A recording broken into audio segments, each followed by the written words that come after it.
අමිතාභ බුදුරජාණන් වහන්සේ සමහර විට මේ නම අහලා පුරුදු වෙති. ඒත් කවුද මේ අමිතාභ බුදුන් වහන්සේ කියන්නේ? ඇත්තටම උන්වහන්සේගේ වැදගත්කම මොකක්ද? හොඳයි. අපි මේ විග්‍රහයෙන් ඒ ගැන ටිකක් ගැඹුරින් කතා කරමු. ඔව්, ගොඩක් දෙනෙක් නම දන්නවා. ඒත් ඇත්තටම කවුද මේ අමිතාභ බුදුන්? අපි දැන් හොයන්න යන්නේ ඒ ප්‍රශ්නෙට උත්තරයයි. හරි. එහෙනම් අපි මුලින්ම පටන් ගමු. අමිතාභ බුදුන් වහන්සේ කියන්නේ කවුද කියන එකෙන්. උන්වහන්සේව හඳුන්වන්නේ ලිකම්ම නෙවෙයි, සියලු බුදුවරුන්ගේ රජු විදිහට. ඉතින් සරලවම කිව්වොත් අමිතාභ බුදුරජාණන් වහන්සේ කියන්නේ බටහිර දිශාවේ තියෙන සුඛාවතී ලෝකයේ බුදුන් වහන්සේට. උන්වහන්සේව අනන්ත ආලෝකය, ඒ වගේම අනන්ත ආයුෂ්‍ය ඇති බුදුන් කියලාත් හඳුන්වනවා. මේක තව ටිකක් පැහැදිලි කරගන්න අපි පොඩි සැසඳීමක් කරලා බලමු.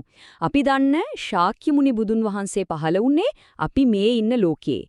බයිෂජ ගුරු බුදුන්. එහෙමත් නැත්නම් මෙඩිසින් බුදා වැඩේ ඉන්නේ නැගෙලහිර පිරිසිදු දේශයක.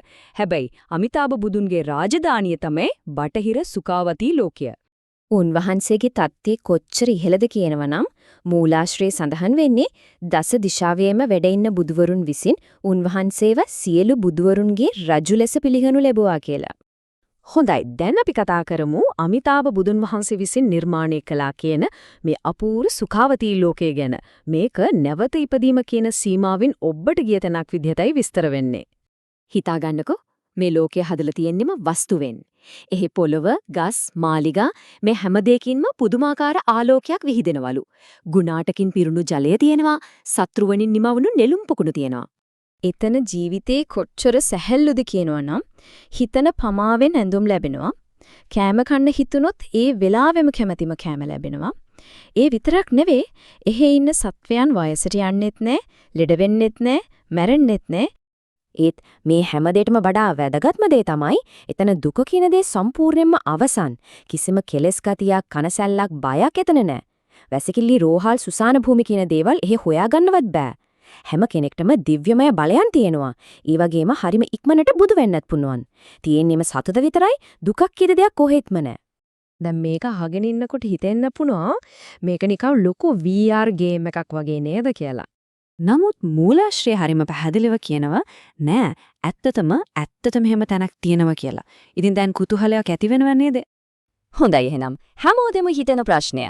කොහොමද මේ කියන සුඛාවතී ලෝකෙට යන්නේ? ඒකට තියෙන මුරපදේ මොකද්ද? ඉතින් කොහොමද මේ සුඛාවතී ලෝකයට කෙනෙක් යන්නේ? මේකට හරිම සරල ඒත් පුදුම විදිහට බලවත් උත්තරයක් තියෙනවා. හොඳට අහගන්න. ඒකට තියෙන ලොගින් පාස්වර්ඩ් එක තමයි නමෝ අමිතාභ බුද්ධාය. ඔව්, ඒක තමයි කරන්න තියෙන මූලිකම දේ. මේ නාමය සජ්ජායනා කරන එකේ ප්‍රතිලාභ ගොඩක් තියෙනවා. මනස සංසුන් වෙනවා, හොඳින් නිින්ද යනවා, කරදර දුර වෙලා වාසනාව උදා වෙනවා, විපත් වලින් ආරක්ෂා වෙනවා, පිනයි ප්‍රඥාවයි දෙකම වර්ධනය වෙනවා. ඒ විතරක් නෙවෙයි උතුම් බෝධිසත්වයන්ගේ ආරක්ෂාවත් ලැබෙනවා කියලායි සඳහන් වෙන්නේ.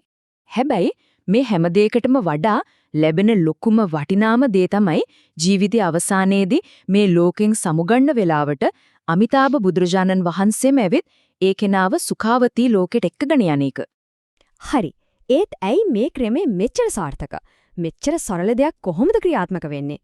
ඒකට හේතුව තමයි අන්‍ය බලය මත රඳා පැවතීම කියන සංකල්පය. මූලාශ්‍රය මේක හඳුන්වන්නේ හරිම ලස්සනට. මේ ක්‍රමේ සරලයි සහ ඕනෑම කෙනෙකුට කරන්න පුළුවන් නැවත ඉපදීම ලබා ගැනීම සඳහා. මේක අවුරුදු දහස් ගාණක් තිස්සේම පහසු මාර්ගය කියලායි හැඳින්වෙන්නේ. එතකොට මොකක්ද මේ කියන අන්‍ය බලය කියන්නේ? මේකෙදි වෙන්නේ කෙනෙක් තමන්ගේම උත්සාහය ගැන විතරක් විශ්වාස නොකර සම්පූර්ණයෙන්ම බුදුරජාණන් වහන්සේගේ බලය මත රඳා පවතින එක. මේක තේරුම් ගන්න හරිම ලේසි උපමාවක් තියෙනවා. හිතන්න ස්වබලය. ඒ කියන්නේ තමන්ගේම බලය හරියට ගුරුවරයෙක් වගේ. ගුරුවරයා දොර ඇරලා දෙනවා. ඒත් ඇතුළට යන්න ඕන තමන්ගේම මහන්සියෙන්. හැබැයි අන්‍ය බලය හරියට තාත්තා කෙනෙක් වගේ. තාත්තා යාගේ හැම වත්කමක්ම දරුවට දෙනවා. දරුවට කරන්න තියෙන්නේ ඒක පිළිගන්න එක විතරයි. හොඳයි, අපි දැන් එනවා මේ විග්‍රහයේ අවසාන කොටසට. බලමු මේ වචන හයේ හැංගිලා තියෙන නිධානය මොකක්ද කියලා. මේ බලන්න 84000ක්. ඒ කියන්නේ නමෝ අමිතාභ බුද්ධාය කියන මේ නාමය තුල ධර්ම පිළිවෙත් 84000කම සියලුම පින් රැස් වෙලා තියෙනවා කියලායි කියවෙන්නේ. සහ මේක නිකම්ම දෙයක් නෙවෙයි. මේට අවුරුදු 2500කටත් කලින් ශාක්‍යමුනි බුදුරජාණන් වහන්සේ විසින්මයි මේ අක්ෂර 6 නාමය අපිට නිර්දේශ කළේ කියලත් මූලාශ්‍රයේ සඳහන් වෙනවා. ඒකෙන් මේ ක්‍රමයට ලැබෙන වටිනාකම තවත් වැඩි වෙනවා. ඉතින් මූලාශ්‍රය මේක ඉදිරිපත් කරන්න වටිනාකම කියලා ඉවර කරන්න බැරි නිදානයක් විදිහට. එහෙමනම් ඒ වගේ නිදානයක් ලැබුණම කෙනෙක් මොකක්ද කරන්න ඕන? ඔන්න ඕක තමයි මේ විග්‍රහය අවසානයේ අපි හැමෝටම හිතන්න ඉතුරු වෙන ප්‍රශ්නය.